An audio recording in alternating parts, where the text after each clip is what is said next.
I really think it's time for people to figure out what they want the college football playoff to be.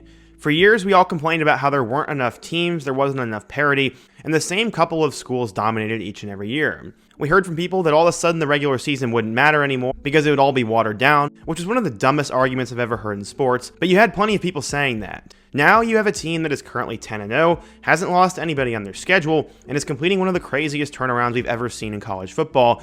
But instead, people are choosing to be angry instead of happy. Indiana is currently 10-0, and yes, maybe they didn't beat Alabama, Georgia, Tennessee, Clemson, Texas, and Miami all on the road to start out the year, but again, in today's day and age, you don't have to do that to make the college football playoff. The field was expanded to 12 so more teams could get in, and all Indiana could do was play the teams on their schedule. Schedules are made years in advance, so it's not like college basketball where you can kind of fluctuate things each and every year. Indiana was recently ranked number 5 in the country in the college football playoff polls, and most people are losing their minds because of this. They want 1 and 2 loss SEC teams to be ranked ahead of Indiana, which honestly still makes no sense. How on earth can you justify ranking a team who has lost over a team that hasn't at this point in the year? I don't really know.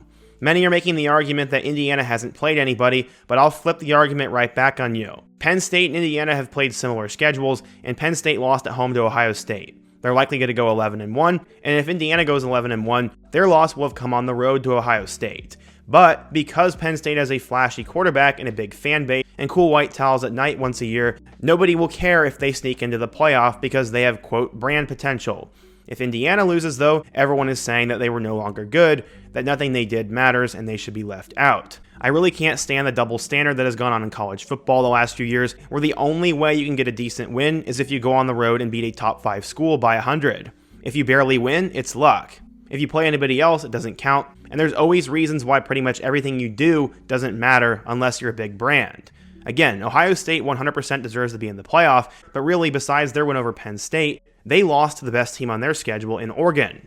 Ohio State played nobody in the non-conference, but nobody cares because they're a big brand and have a lot of stars. My point with saying this is that Indiana football is getting an unbelievable amount of hate for really no reason.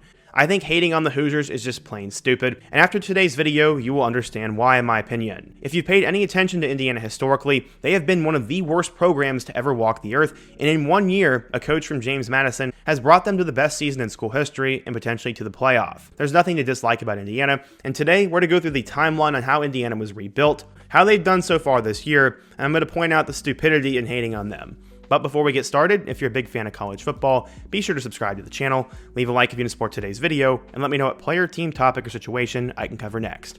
Now let's get started and talk about Indiana football.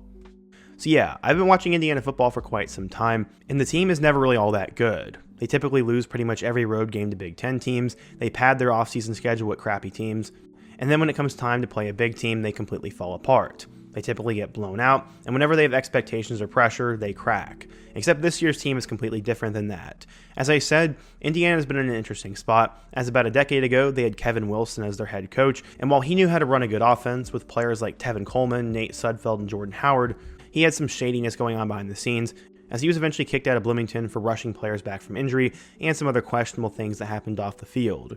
Indiana would have to move into a new direction, and they ended up going with head coach Tom Allen. He had actually been a head coach in the Indiana high school football system, but he quickly rose up the ladder and was eventually at Ole Miss, and then was plucked away to be the defensive coordinator for IU back in the mid-2010s. Eventually, when they needed that new head coach, they would decide to promote from within, as he was a guy who had a lot of integrity, was good at leading, and was seemingly also a decent recruiter. Tom Allen was made the head man, and in his first couple years, he didn't see much progress. The Hoosiers missed bowl games in their first 2 seasons, and their arch rival up north, Purdue, had seen immediate success with their hire Jeff Brom from Western Kentucky. There was a lot of comparisons going on between those two coaches, but eventually IU broke out in 2019. They ended up becoming bowl eligible in November and would play Tennessee in their bowl matchup before losing in heartbreaking fashion. That was a game that Indiana absolutely needed to win. Kalen DeBoer and Kane Womack were on the staff back then, and Tom Allen may not have been the most perfect coach, but he knew how to spot coordinator talent, as DeBoer and Womack both became head coaches after that. In 2020, Indiana also had their superstar quarterback in Michael Penix, Ty Freifogel and Whop Phillier were stars, and their defense was loaded with talent like future NFL linebacker Micah McFadden. The Hoosiers had that crazy upset against Penn State in week 1, and I believe it was Devin Ford for Penn State, who could have just taken a knee and ended the game, but instead scored. Indiana got the ball back and then won in overtime because of Penix's crazy athletic ability. As I said, they went on to have a pretty good year, and at one point were getting playoff hype, but could not beat Ohio State in the shoe, and then ended up falling apart after Penix got hurt, and they lost their bowl game to Ole Miss. In 2021, Indiana was ranked in the preseason for the first time in what felt like ever, but sadly they would fall apart immediately, as they got kicked around by Iowa in week 1, and then the season completely fell apart. 2022 was not much different, as besides a week 1 win over Illinois, the Hoosiers really didn't do anything, and Connor Bazelak wasn't all that good at quarterback. In 2023, they rotated both Taven Jackson and Brendan Sorsby at quarterback, and they had a lot of crazy games, but not a lot of good results. They almost beat Penn State on the road, they lost to Illinois in that John Paddock game, then they also lost a crazy game to Purdue to finish the year. This was now the third straight year that Tom Allen had missed a bowl game, so they decided to fire him and move in a new direction. There was pretty much no fan support, and they decided to hire a guy by the name of Coach Curt Cignetti. He came from a long line of football coaching and had won everywhere he had been. He had recently helped James Madison come out of nowhere, going from the FCS to the FBS, and he decided to go coach in Bloomington, Indiana. He said he was going to win, but nobody really believed him. He flipped the entire IU roster, bringing in a ton of running backs, getting Curtis Rourke from Ohio, reloading that defense, and bringing in a ton of depth at the receiver spot. They also returned their superstar receiver Donovan McCulley, but he actually ended up transferring midway through this year because he wasn't even used, and IU didn't even need him. He brought in 4-star quarterback Tyler Cherry and freshman Alberto Mendoza, who looks like a hidden gem, and everything on paper looked good for Indiana, but that would maybe just lead them to 6 wins. At least that's what I thought. One of my good friends told me all off-seasons that Indiana was going to win 7 or 8 games, but I didn't believe him. So far in 2024, the Hoosiers have exceeded their preseason expectations, and all of a sudden they find themselves 10-0 in the middle of November and are currently ranked number 5 in the college football playoff rankings. This would start out in week 1 as they would beat Florida International 31-7 and then destroy FCS Western Illinois in week 2 77-3. Nobody really cared about those 2 games though. In week 3, they'd go on the road to the Rose Bowl, and they would beat UCLA 42-13, and the game was never close. Some people say, oh, well, UCLA isn't all that good, and they are right, but they are making a comeback right now, and if you know the history of Indiana, they never win road games like that, especially in the Big Ten, and putting up 42 points in a victory like that was how we knew that Indiana was going to be different this year, and that Coach Sig was different. Against Charlotte in week 4, they'd come back home and win 52-14, and instead of struggling with these crappy teams at home, Indiana was now dominating them. They were 4-0 going into their matchup with Maryland, and many thought that they had finally met their match and that the Terps would come in and win because IU always seems to struggle with them. Early on, it looked like they would, as Rourke had 2 interceptions, but they still found a way to end up winning 42-28, and they now had a second Big Ten win.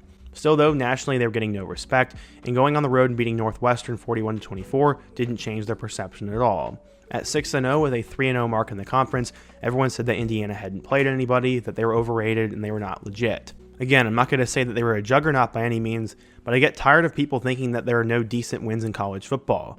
Unless you go on the road and beat Georgia, Ohio State, or Alabama, it seems like no one gives anyone credit for any sort of win, and any team that you do beat, everyone makes an excuse as to why they aren't good. All most teams can do is play who's in front of them, and if you're undefeated in college football with 3 wins over Power 5 teams, you're pretty good in my eyes, no matter who you've played. After a week off, they would face off with Nebraska. Nebraska was led by their hotshot freshman Dylan Raiola, and in a game that I was personally at, IU absolutely took him to the woodshed. They won that game 56-7, and while they did win, they also lost Curtis Rourke. Rourke would end up hurting his hand, but backup quarterback Taven Jackson did a good enough job, and they'd win 56-7 and cruise to 7-0. Then, after that, we found out that Rourke would be missing for that Washington game, and this game was a little bit closer than I thought it would be. Led by Taven Jackson at quarterback, they'd ultimately win 31-17, and they would now cruise to 8-0 with a 5-0 mark in the conference. Still though, Indiana was getting absolutely no respect. Going on the road to Michigan State, they would get Curtis Rourke back, and early on they were down 10-0. Everyone was talking about how Indiana's season was over and how they were overrated, and then Coach Sig and the Hoosiers proceeded to score 47 unanswered points, and they went into East Lansing and won 47-10. They are now 9-0 with a 6-0 mark in the conference, and they would then face off with Michigan. Everyone's saying that this game basically doesn't really count because Michigan isn't as good as usual, but still, Michigan is littered with 4- and 5-star talent on their roster. They have a tremendous defensive line, and really the only weak spot of this team is that quarterback position, and if they had a decent quarterback, this game would have probably gone different, and Michigan's season would have gone differently. Indiana got out to an early lead, but in the second half, Rourke had a terrible interception, and Michigan would then get really close. If it weren't for a late good punt return by Keyshawn Williams, IU probably wouldn't have gotten in field goal range, and Michigan could have drove down the field and only had to get 3. Instead, that would not end up happening, and IU would stop them 2 different times on 4th down, and they would beat Michigan 20-15, going 10-0 for the first time in school history. That's when, though, people are going to rain on the parade. I tuned into an Indy Star article this morning where some writer said, quote, "I don't want to rain on the glorious college football playoff parade, but what in the world are we doing with Indiana? The Hoosiers are a fantastic story, a rare underdog in college football, but for the love of all things Knight, this team has no business in the top 12 of the college football playoff, much less the top 5. But there's an underlying problem. Because Indiana is unbeaten while playing a ridiculously easy schedule, it continues to climb in the poll. You know the old school poll ideas, if they haven't lost, they must be good. Honestly, yeah, I'm a little biased. I like Indiana football, I'm a fan of the Hoosiers, but on this channel, I try to be as unbiased as possible. Takes like this is what drives me crazy and makes me sometimes not want anything to do with sports. We now live in a world where it's all about hypotheticals and not about numbers. Indiana is 10-0. They've won 10 games and they've lost 0. But there's always a ton of nonsensical arguments about how they haven't played anybody, how a team's strength of schedule isn't good enough, and how they might hypothetically lose in a week. Instead of just ranking a team based on what they've done and what their record is, everyone wants to complain because they might lose in a week, or they might not be all that good, or they haven't played Georgia 10 times on the road to start out the year. It's one of the things that drives me mad about sports, as people like to rank on hypothetical instead of what's actually happened. Indiana has not lost a game this year, and if you're an undefeated Power 5 team halfway into November, there's no reason why you shouldn't be ranked that high. Honestly, I don't want to hear the arguments about how they would lose on a neutral site to another team. Rankings aren't based on that. You don't rank a team based on how they would play on a neutral field. You rank a team based on what they've done and what their record is. Now, if you want to do power rankings or you want to give me a list of who in your opinion are the best teams, that's a different story. But everybody complaining about Indiana being a top 5 team, I think is missing the point here. If you're the College Football Playoff Committee, why would you not have Indiana in the top right now? Them and BYU have not lost a game this year and deserve to be exactly where they are. If Indiana gets their skulls crushed against Ohio State, then obviously they will move down. But then you'll still hear people say, oh, well, they won 11-1 and didn't play anybody and lost to the only decent team on their schedule. Still, that doesn't really matter. The team still won 11 games. Again, that's the thing that drives me nuts about sports, is people only think about brand prestige or what ifs when it comes to this stuff and not actual numbers or results. Sure, Indiana didn't go beat Alabama in week 1, but also in order to make the playoff or have a good season, you don't have to do that. What I find interesting is nobody is complaining about Penn State. I like Penn State football and I want to see the Nittany Lions make the playoff this year, but honestly, the best team they've beaten on their schedule is either Illinois or West Virginia right now, and they got beat by Ohio State at home. If Penn State ends up going 11-1 with a loss to Ohio State, how much different are they really to Indiana? Again, it's all brand perception. Penn State's supposedly a juggernaut team, whereas Indiana is historically not good. Yes, Penn State's non-con schedule might have been a little bit better than Indiana's, but they almost lost at home to Bowling Green, whereas Indiana beat all the teams on their schedule by a crap ton. I'm not trying to diss Penn State in any way, but what I get tired of in college football is all the brand perception and all the what-if stuff.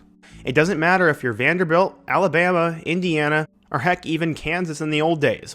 If that team was 10-0 this point in November, they deserve to be ranked that high until they lose. But I'm now getting that rant off my chest. This season, the team has been led by Curtis Rook at quarterback, who's thrown for 2,400 yards with 21 touchdowns. Justice Ellison has led the way at running back with 686 yards and 9 scores, and Tyson Lawton has 9 more scores.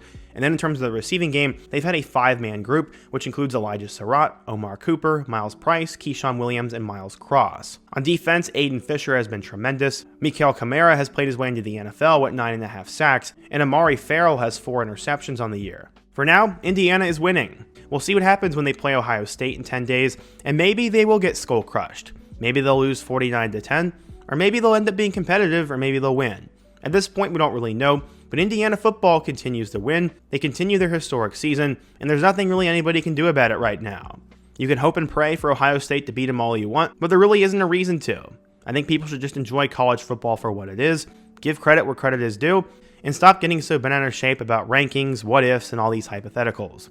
In my opinion, the best way to watch college football is just to watch it objectively, enjoy it when your team wins, don't get too mad when your team loses, and just enjoy the sport for what it is, enjoy the players, and have a good time. That's how I watch the sport, and that's how I plan to continue watching it, and that's how I'll end today's video.